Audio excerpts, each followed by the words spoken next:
Good morning, everybody. I think you can see me. I think I'm live. I'm not frozen. I'd always plan to go live at 10:30 today. It's just a very normal day. Nothing weird, nothing strange here. How you all doing? Sammy United People's TV here with another morning show. Going to be talking about Semenyo, United being in contact, according to Fabrizio Romano. Probably to find out about the deal. But, come on. Everyone's still here. That's probably the most unprofessional thing I've ever done in my life. But we got some tickets. It wasn't even me that got them.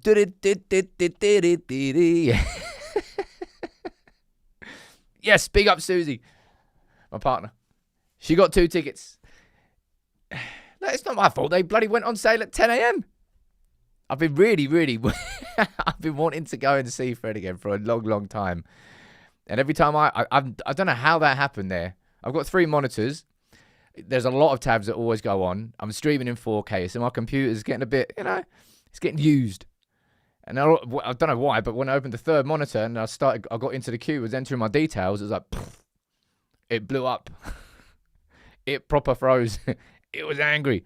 But don't worry about it. We got the tickets. I hope you managed to sign Semenyo as well. Well, let's be honest.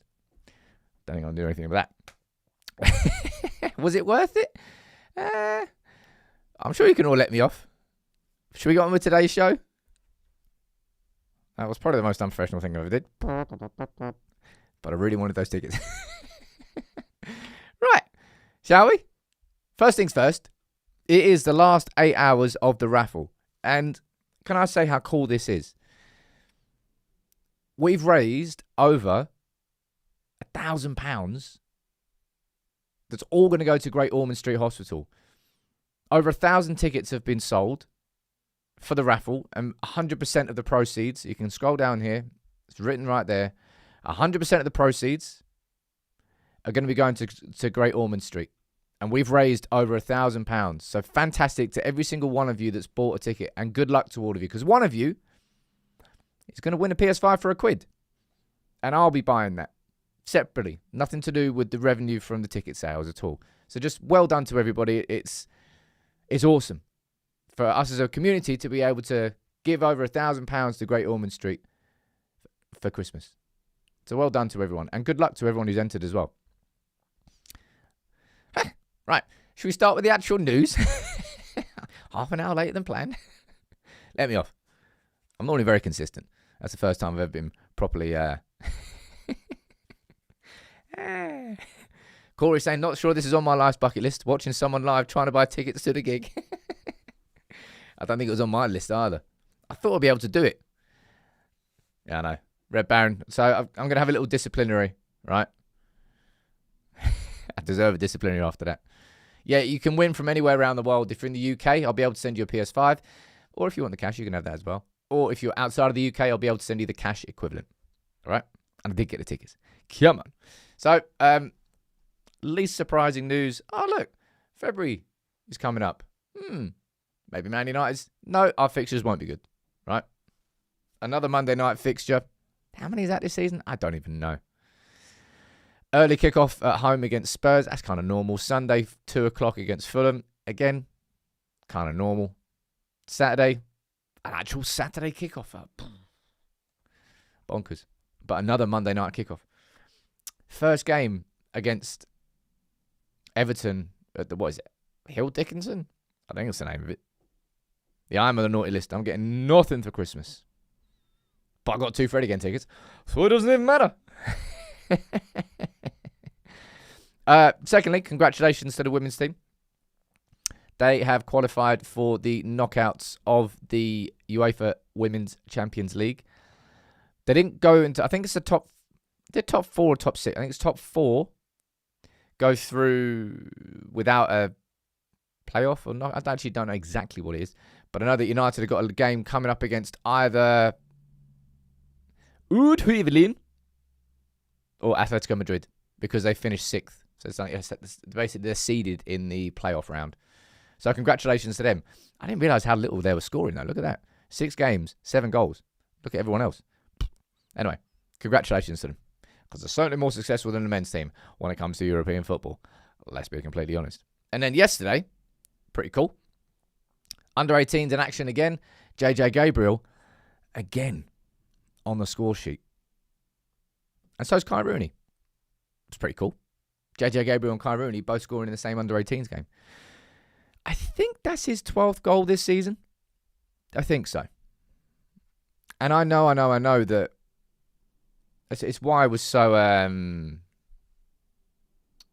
when I was doing even the first video about JJ Gabriel a few months ago, I was like, there was so much hype around him. I was like, let me just do an informative video, not to like build him up, but sort of like, this is why people are speaking about him. This is everything that's happened to this point. But the under 18s this season, he is crushing it. 12th goal, I think. We'll find out what goes on for the rest of his season, but it's been pretty cool watching his progress so far. Yeah. Kai Rooney's finish was class. I think it was just like, it was kind of 6-yard box, took it on his left or his right, just like thunderbolt right into the opposite top corner. It was lovely. Red Baron is saying we're rubbish without Casemiro. I wouldn't say we're great with him, if I'm being completely honest. I think we're a better team.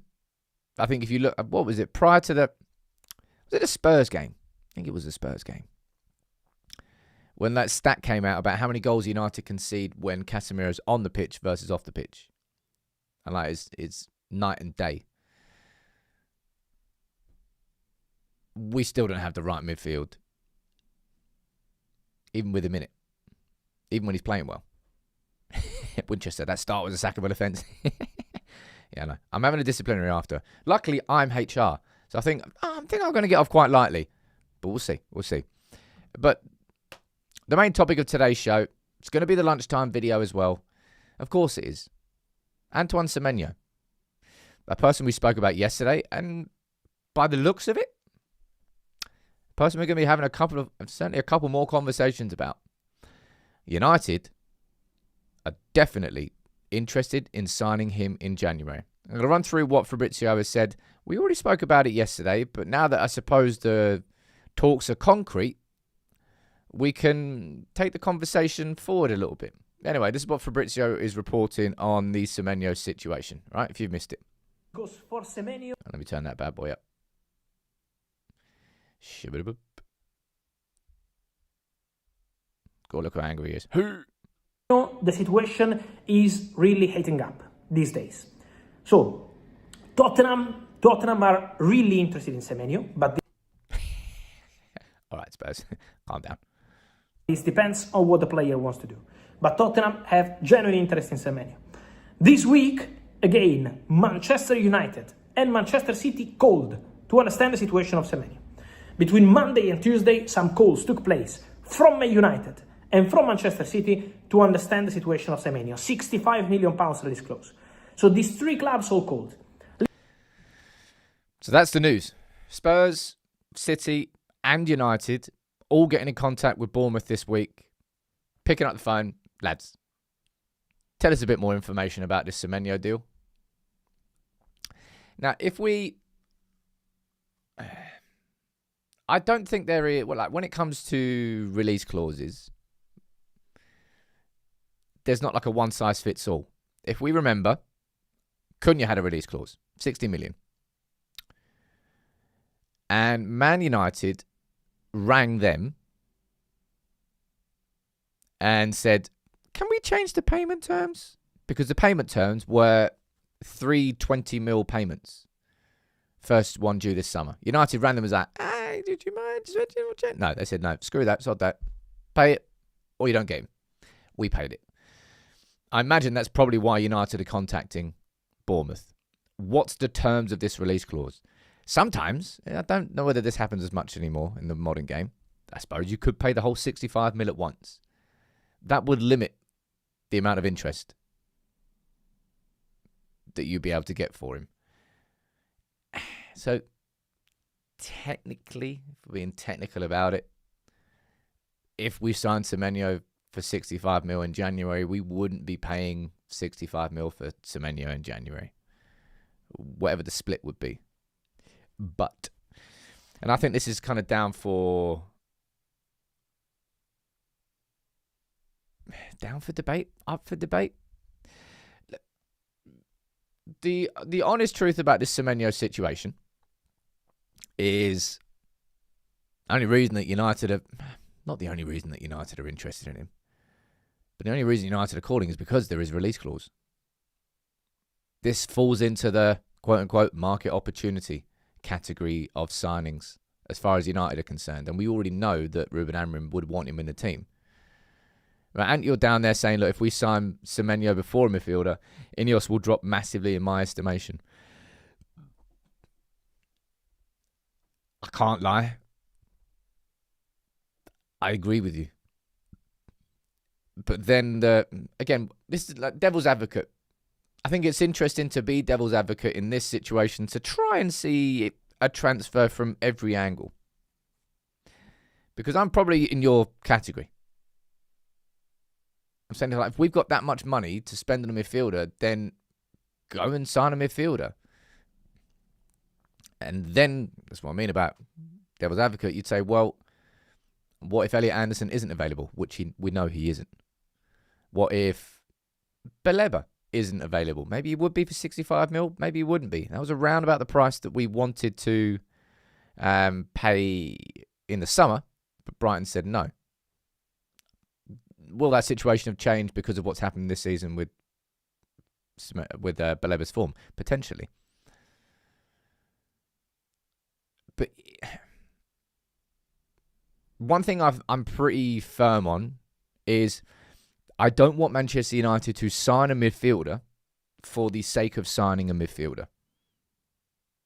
I personally would rather wait than just go out and sign someone for the sake of signing someone.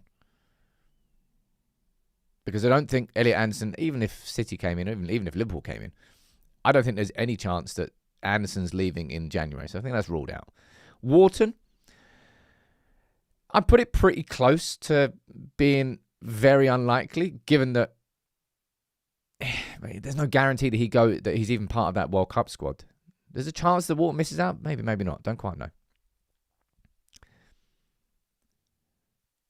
But Anderson's impossible. Wharton's extremely unlikely. And Baleba is... I mean, there's a possibility for Baleba, I think, depending on what the price is. And then the conversations go down to João Gomez.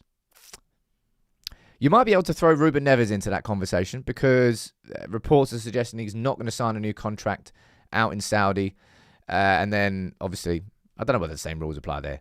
But I think that means that he's going to be a free agent in the summer, which means he can speak to clubs outside of their respective league. Well, that's how it works in the Premier League anyway. So maybe Ruben Neves could be available. Maybe Conor Gallagher on loan. It's... If I could know the future, well, I wouldn't be doing this as a job. But if I could know the future, and I would know that United signing Semenyo would have no impact on our ability to sign a midfielder and multiple midfielders in the summer, then I wouldn't be against it. But could you have any proper belief in that? I don't know. This is going to be an interesting debate. I'm going to go down here to the chat and see what you're saying. Oh, man, you're saying you'd love Ruben Neves. He's class. Ruben Neves, for me, was like a dream signing for about 2 summers here on this channel. And then I had Amadou Onana. Obviously, he went to Everton. Villa. Sorry, from Everton. They were 2 midfielders I really wanted United to sign, but we didn't go after either of them. Let's see what we're saying down here. If we're changing to the 4-3-3, it's been reported, we can get to the summer with the midfield we already have.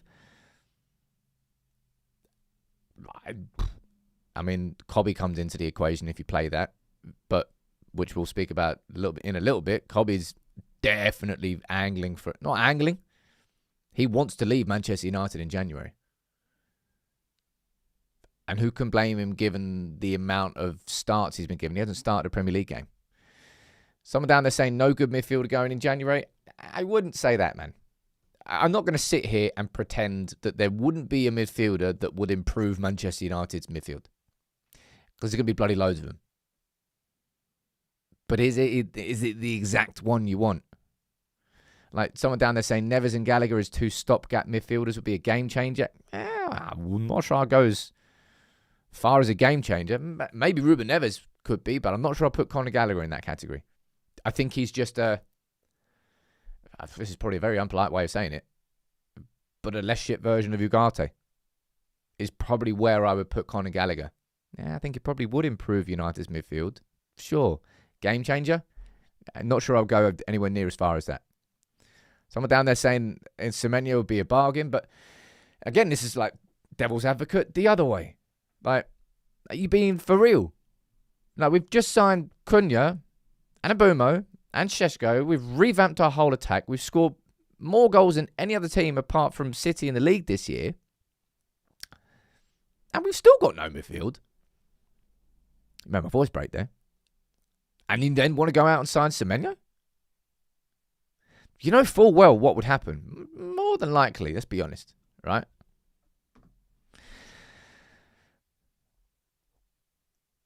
Because Amram's already spoken about it. This is going to be conversations about Semenyo as a wing-back. Now, again, we haven't seen this, I don't think, enough under Ruben Amorim. So this requires a sort of, not a caveat, but this is a disclaimer, I suppose. The wing-backs in a final form Amorim system are basically wingers. The three centre-backs are so confident at covering the space that they're fine. They can dictate everything from deep. The wing-backs, yeah, they're going to be asked to track back, as wing-backs are, but effectively the wing-backs are your wingers. They're your natural width in the team. They're the ones always going on the overlap and the underlap as well. And Amorim's already said that he wants that in the team. And from again, I think this is kind of how I look at every big signing that we're making under Ineos. I don't really want us to sign specialists for a three at the back system. Like somebody who's just like a pure out and out wing back. Like Jeremy Frimpong, for example, would be a very good example of if United had signed him. Like he really operates as a right wing back. I suppose you could play as a right winger if you need him to. Yeah. Semenyo is class. And you know he could play multiple positions. He's got a lot of flexibility in the system. Someone's asking about Semenyo and AFCON. Ghana didn't qualify, so he's not going there at all. And again, I can't disagree with you. The club do need to move their arse. The club do need to sort the midfield out.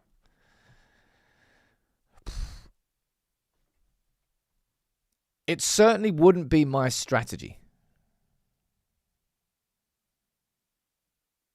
to go for Semenyo as our next signing. Hell, it wasn't, if it was my choice, and it wasn't, but if I wouldn't have gone for Šeško before signing a midfielder. But we did.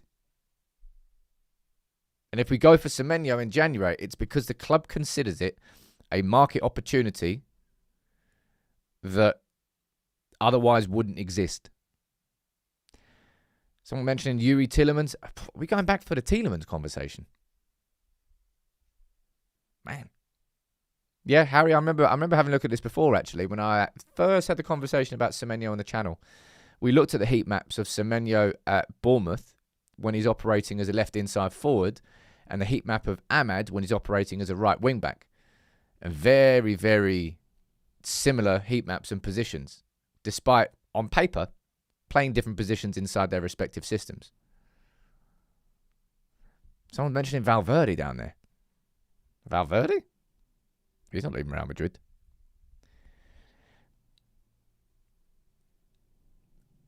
I'm not surprised that United are checking out the terms of the release clause. But I think it will probably split the United fan base. I'm not going to say it's going to cause like a civil war and a fraction. But there will be some United fans who think this is a right move and some that do not. in terms of what's next for what United need. We need midfielders. It's not rocket science to say that. Can we get the midfielders we want in January? I don't think we can. Which is probably why this might be a conversation. Just out of interest, fire the names in the chat. Rule out Anderson. Rule out Wharton. And just to make it more interesting, rule out Baleba as well. What midfielder do you genuinely think United could and should sign in January? I'm not just saying, like, get a body in. I'm saying someone that you really honestly feel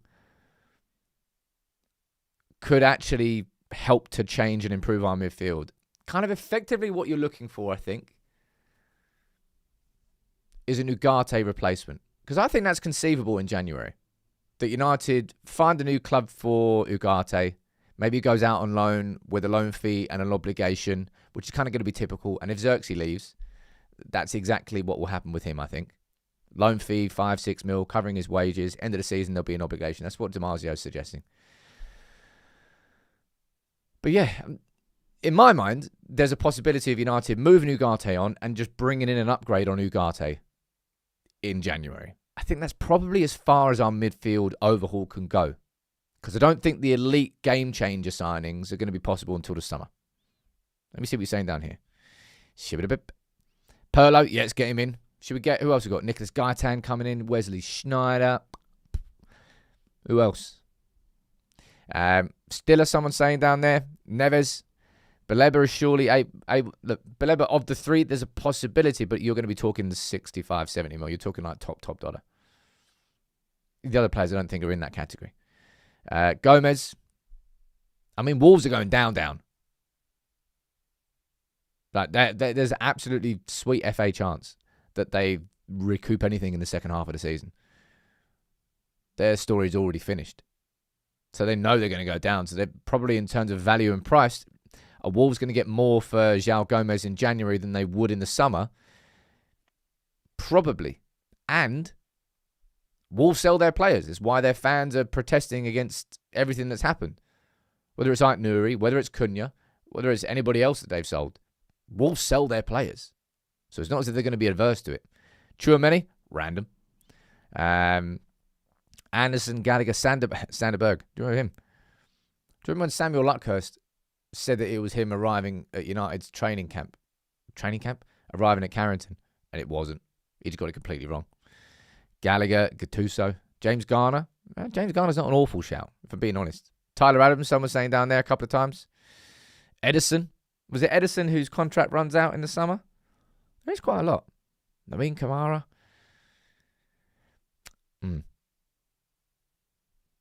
I mean, who would complain that if you know? I hate I'm about to do this. I really am. But if United could loan Xerxes out, get a good loan fee, wages covered, and get an obligation for him to be sold in the summer, and sign Semenyo in January, whilst also doing the same thing with Ugarte, loan, obligation, paying the summer, then signing him a replacement for Ugarte, then we've got Xerxes and Ugarte leaving in January, with Semenyo and ex-midfielder coming in. Well, that makes United's squad significantly better for the second half of the season. And this is the thing, right? We fully know that Champions League is a possibility this season. It's not even like pipe dream, like you're 9 points off and you're thinking, well, if they drop points then... No, mate, we're fully in the race for the Champions League. Everybody is. Whoever can string together well done, Sam, that's how it works. Whoever can string together the better second half of the season, they're probably going to be earning Champions League football next season. So spending in January might end up getting you Champions League versus Europa League. Yeah, I know. Look, again, like Ruben, it's really... I can't, it's why part of me is... Like January, the rarely that happens. What's the biggest January that we've had since Fergie left? There's no point going back and saying, oh, maybe we signed Vidic and Evra. Yeah, cool. But nah. We signed Mata under David Moyes because the season was collapsing and they needed some form of dopamine, some form of Hail Mary. Let's just go and sign Mata. A player who he hardly ever played in his best position at United, but I love him. That was a big January. Bruno Fernandes. You could probably go Bruno, right? We tried to get him in the summer, and then we signed him in the mid-season. Man, do you remember the impact that Bruno had on our team? It's got to be Bruno, isn't it? Yeah, I think you're right.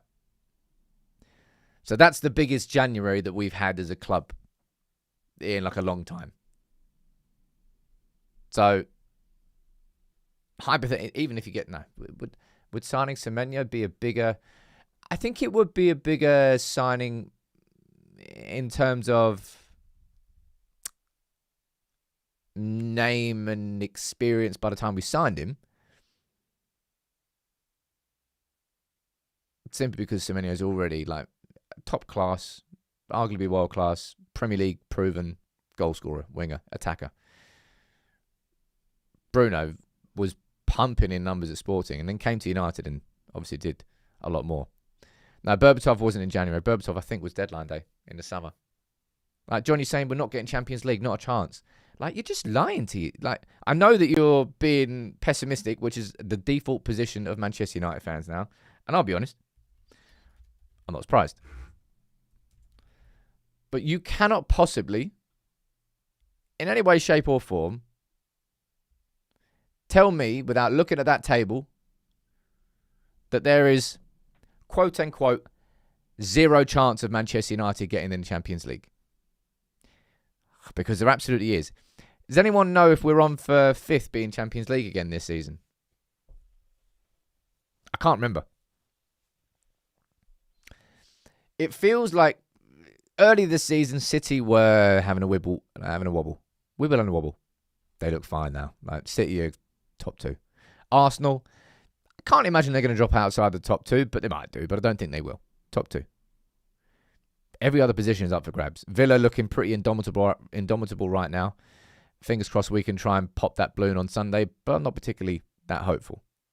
Mate, Champions League football is up for grabs next season. If we have a strong second... Of course, but if we have a strong second half to the season, that might be why United are doing this. There's absolutely a chance.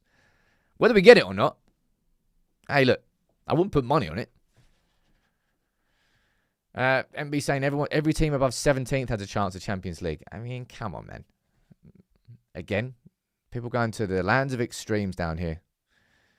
Again, it's a natural point of pessimism. I know on paper that Brentford, because right now they're only 8 points off 4th. Yeah, Brentford could... Mate, Brentford aren't going to get in the Champions League. Just chill your boots. Again, I know natural point of pessimism.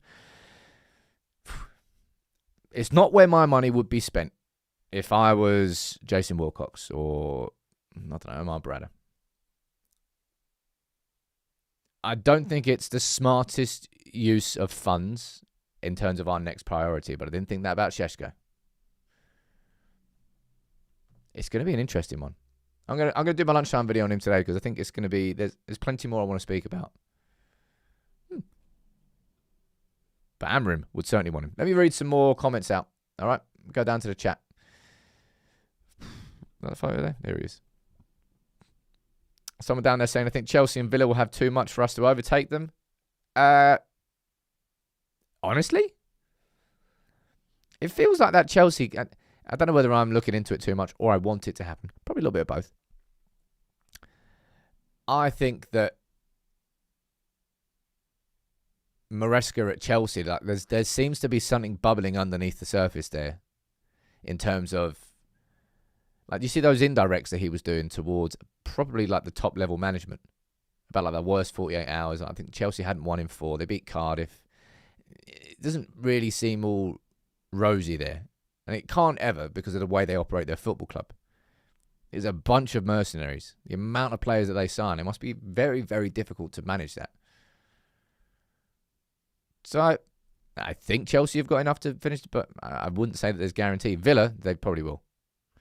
Oh, yeah, the quiz link. Thank you. Let's get this up. I'm so sorry about what happened at the start of today's show.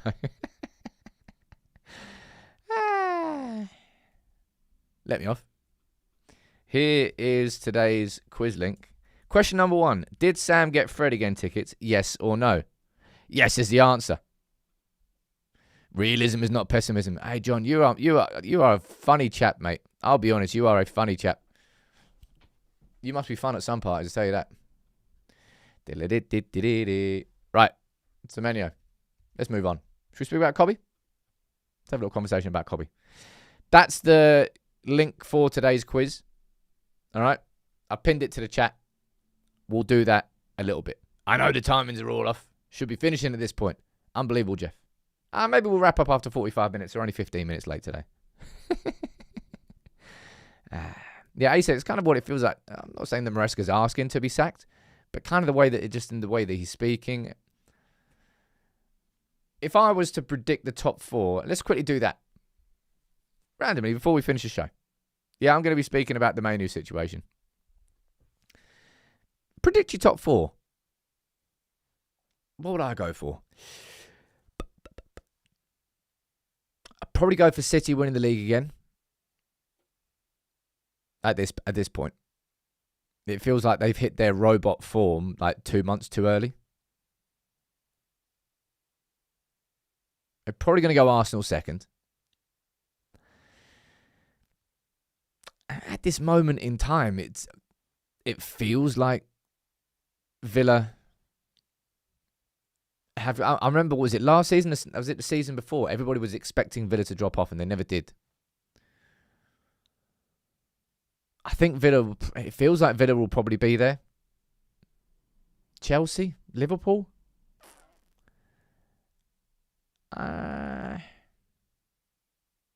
It's tough to call that. I think the top 2 are quite easy, but 3rd to 6th, I don't think Palace will be there. I'd probably at this point, I think I'd go Villa, Liverpool, United. So I go United 5th and then Chelsea 6th. I think that's what I'd do. Arsenal, City, Villa, Liverpool, United, Chelsea. And I think 5th's going to be it. Yeah, I know it's impossible. Bloody hell. I've got no idea what it's going to be. Interesting to see what happens. Anyway, there is a bloody big chance of the Champions League next season, which might be why this January is again seen as an opportunity. Because if United can bolster our squad in January, maybe in ways they haven't actually done before, then in the same way Bruno helped us so much in the second half of that season, we were a different team before and after Bruno. I don't particularly think it's going to be the same thing again. But it's going to be interesting. Right, let's move on to Kobbie. Good old debate this morning. Kobbie. Now, I've seen the... What's his face? Can't remember his name. TalkSport bloke. And the idea that, like, Kobbie liked the post. I saw, like, who was it? Adam running with a full headline, like, Kobbie's adding fuel to the fight. Like, dude, mate, like, we're talking about, I don't even know if he did it. I don't even know if he meant to do it.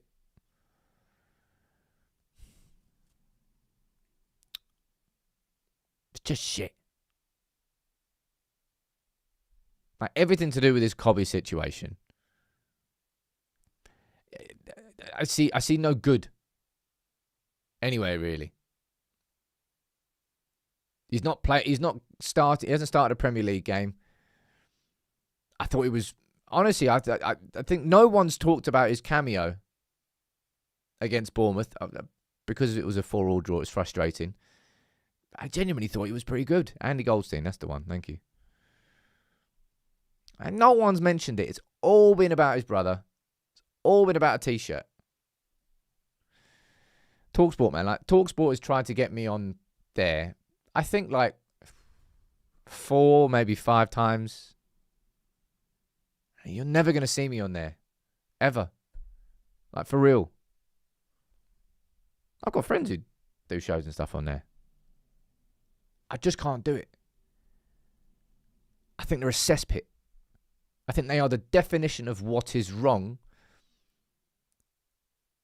with the media. Kobbie, right? This is what Fabrizio's saying. Number one, Sam got 2 tickets to Fred again. That's what he's saying. But no, this is what he's saying. All right? About Kobbie. Napoli want Kobbie Mainoo. Napoli are prepared to push. Napoli want to make it happen. Napoli believe that Kobbie is a crucial target for their January transfer window. And what I'm hearing is that after Scott McTominay's success there, Rasmus Højlund is also doing quite well. Kobbie Mainoo would be more than tempted by joining Napoli in the January transfer window. Now, this depends on Man United, on what... Yeah, we don't need to know any more than that. But it's kind of like again and again and again, we're hearing about Kobbie and Napoli. So, I kind of be surprised. Well, I suppose there could be other places that he would go, but it feels like a pretty damn good loan spell for him to have if he was to leave on loan. Like with all the with McTominay there, with Højlund there, a little bit of familiarity. 6 months to go and compete in the Serie A title race. Was it Anguissa is injured in midfield for a good long while. Kevin De Bruyne is also injured in midfield for a good while, so he will get opportunities and minutes there, probably more than he would get at Manchester United.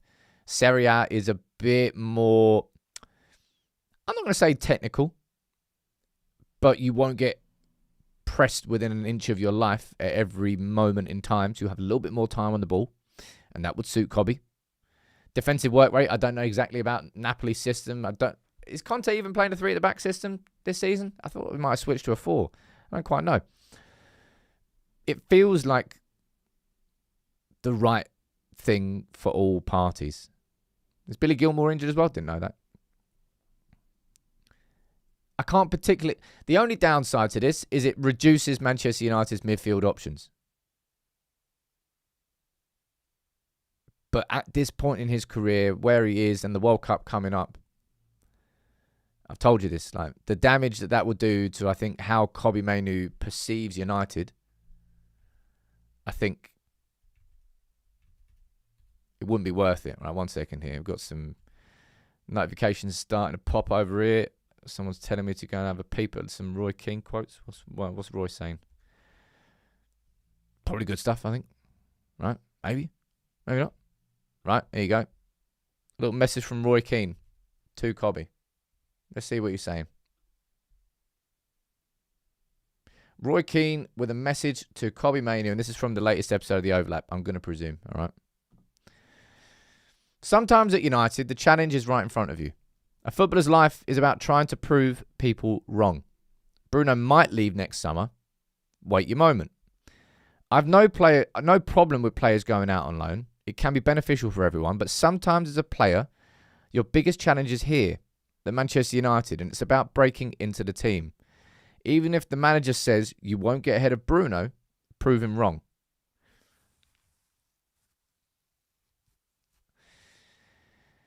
I mean, Roy Keane's not lying, is he? Did Roy Keane ever have that at Manchester United? I'm trying to think. Was there ever a point where anybody got ahead of Roy Keane? Maybe towards the tail end when it kind of fell out with Fergie. Can't remember who was in our midfield then. But I don't particularly think so. See, the thing is, though, like, again, devil's advocate, caveat to this. I think Roy is right in the idea that you should always be fighting and focusing and forcing your way into the team. Our midfield this season, let's be honest, it's not being good enough. We're still getting run through, and that's the thing. What Casemiro and Bruno have been good at are kind of the things that Mainoo is good at. Like, Casemiro's coming up with goals, Bruno's coming up with goals and assists. From an attacking perspective, there's a lot of goodness that Casemiro and Bruno bring into the team, and the weakness of what they bring, you know, covering the space in behind, getting hit in the transitions, Mainoo doesn't really help in that sense. That's actually the same weakness that Mainoo has. And that's why the competition's not really been there. So Roy Keane's right. And like, I suppose, and this is something that Ruben Amorim himself has tried to use the comparison between Casemiro and Collier, I think. He was saying at one point, Toby Collier was ahead of Casemiro in the pecking order. But he's not now. He's absolutely not now.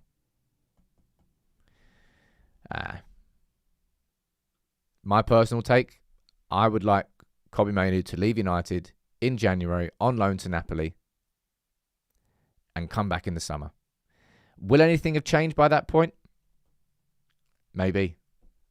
Maybe Kobbie's head is gone now. He's out of Manchester United thinking, no, I can go start my career elsewhere. I want to play there, but it's not going to happen. Maybe we'll find out that Bruno is going to leave and that Kobbie will step into his spot in the squad whilst we then sign Anderson and someone else, ideally, and bolster our midfield. And this summer's going to be a complete rebuild.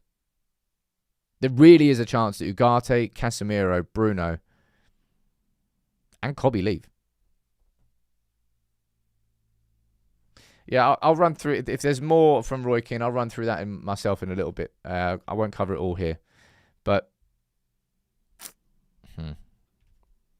speaking about Bruno, wouldn't say this is a major update from Fabrizio, but it's just him kind of repeating that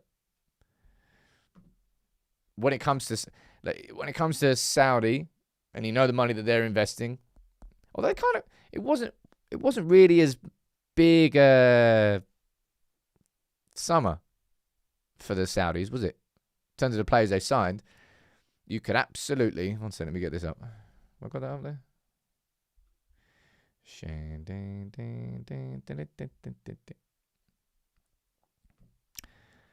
You could really see the two marquee signings for the Saudi League this summer being Bruno and Salah, couldn't you? You really could. I suppose watch this space. But what Fabrizio is saying is, look, nothing's happening in January. I didn't think anything was going to be happening in January. I don't think any United fan expected there to be a conversation in January, and there won't be. But in the summer, I think there very much could be a conversation about both of those. Just my predictions. What else we got going on here? Wow. I just remembered. I got Fred again tickets. So unprofessional. So unprofessional, Sam. I know. Right, what else we got to speak about? This. And also, I'm not sure, there was what's his name? There was a user on Reddit that dropped in a fantastic chart. I want to run through it.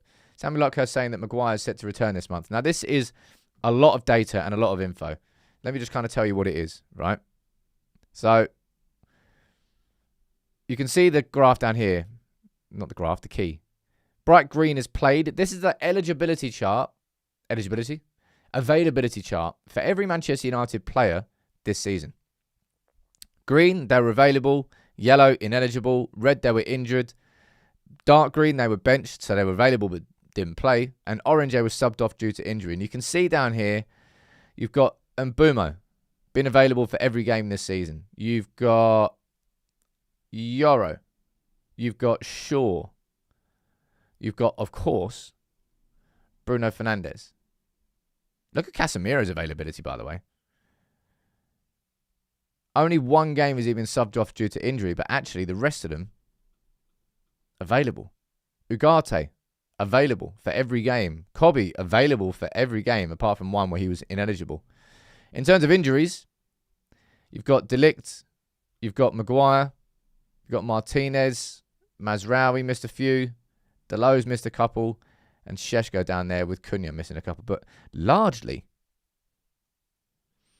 look at, someone's mentioned it there. Look at Mason Mount's availability. This.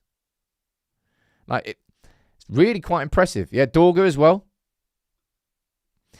For kind of the point here I'm trying to make is bloody hell, how good have our injuries been this season? Largely. That's not me tempting fate. But just in general. Serious amount of availability. And the Maguire De Ligt situation is The only time so far this season where we've gone, I kind of got some injury problems now. Both your main choices for central centre-back are injured. Aidan Heaven is kind of learning his trade. But Maguire might be back next month. I don't even know why he was even out. The best ability is availability. One of those. I mean, I don't want to take the piss out of that, because it is very true. Right, ladies and gents, shall we get on with the quiz? I still can't believe that happened earlier. Should we go on with the quiz? Yeah, come on. Right. It's the 18th of December. I'll say it one more time. Today is the last day you can enter the draw for the PS5. One of you is going to win it for £1. And we're raising as much money as possible for Great Ormond Street Hospital. All right. The link's in the description. You can go there. I'll share it on Twitter and in the Discord as well. But let's play the quiz. Right? How many people are tuning in? We've got 97 tuning in now. Probably because other people are like, Sam, mate, we're going live late, so what are you doing? Right? Someone down there. Where was Maguire when you needed him from Monday? Well, he was injured. I don't actually know exactly what's been wrong with him. Same with De Ligt. I think we heard from Amarin pre-Bournemouth. There was something related to De Ligt's back. Don't know what, but it's kept him out for 3 games. Have I got a blooper reel where you can put the start of this bloody live show today in the blooper reel if you want? Come on. Ooh. Shoulder moving. I shouldn't have deleted that bloody video from earlier. I should have left it. That would have been funny. Idiot. Right, you ready? Let's see if the players are all in. If you haven't tuned into a quiz yet, where have you been? There's 5 questions. The answer's going to come up on the screen. You've got to click your answer fast. Fastest finger first. You get more points if you answer it quick. Top of the leaderboard after 5 games. 5 games? 5 questions. Wins the quiz and wins the prize. Ta-da! Ready? First question. Which United player did not score versus Bournemouth on Monday? Was it Casemiro, Šeško, Bruno, or Cunha? Who didn't score? Come on, people. Think about it. Is this the first time we're going to get 100% getting it right? Our survey says... C'est impossible. C'est impossible. Sacre bleu, sacre bleu. 13 of you said Casemiro didn't score, despite the fact that he made it 2-1 from the corner.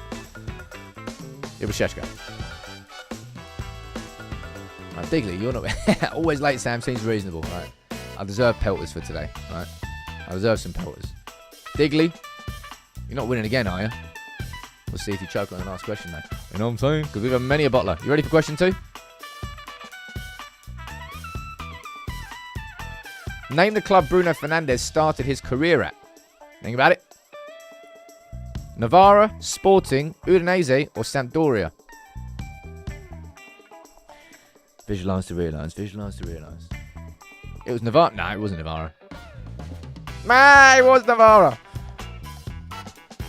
That's a harsh question, that is. That's a harsh question. That's definitely caught some people out. That is the second question. Unbelievable, Jeff. Alex is in a bad mood here today. Winner does not get Fred again tickets. Francis, you're top now with Taser. Like a little koala. I want the koala to win. First koala I've seen. Are you ready? Number 3. Name the club Ethan Williams is currently on loan at. Hard question. Think about it. Salford, Falkirk, Preston, or West Brom? Clue, it's not Salford. Alright. He's up and born in Scotland. Falkirk. Oh, you are coming in harsh on the questions here today. Whoever wins this quiz, you deserve it. Who's top of it now? Oh, Koala Bear. I visualised that. Oh no, Wayne, you absolutely walloped it. Who's top now? Wow. It's a tough quiz here today. Not many points on the board. Wayne's up on top with the Volcano. 200-point lead with 2 questions to go. Just saying, mate. Mikey's pissed. Stinky quiz. Can't all be easy, can they? Right? When United beat Brighton in the 2023 FA Cup semi-final, who scored the winning penalty in the shootout? I remember that because I was there. Bruno, Lindelof, Rashford, or Delot? I was crapping myself at that one. Watching United penalties live is grim. That was Lindelof. Remember that penalty. 46 of you got it right. Did the koala bear get it? He did. And he's got some more points on Wayne. I'm like... Sorry, Wayne. Feel like I'm... right, so Wayne's gone into the last question with a 146-point lead. All right? Don't balls it up from here. Question 5, though. Even the greatest champions can fall down at question 5. How hard will it be? Let's find out. Drum roll, please. He argued with the ref seconds before he scored versus Newcastle at the Stretford End in 2005. Who was it? Van Nistelrooy, Ronaldo, Rooney, or Van Persie? I'd actually argue that question was bloody easier than like 3 of the questions in that quiz. I still remember that conversation that Van Persie had with the ref. Nod. Wayne Rooney. It's probably one of the easiest ones, right? Wayne, I think you've won. Has Wayne won? He has to with that name as well. Looks like a victory for our Wayne. Oh, by nearly 1,000 points. Wah wah, wee wah. Explosive from Wayne. Volcanic, you might say. An eruption of victories. Nah, that didn't work. Magma. Anyway, well done, Wayne. You win. Get in touch with Maddie or Alex on the Discord, and we'll get the prize sent out to you. That's probably one of the easiest questions of that quiz. That was a hard one, right? That was a hard one. That was good fun, though. Right, let's end the dramatic music here. Whew. Right. That was an interesting stream there today.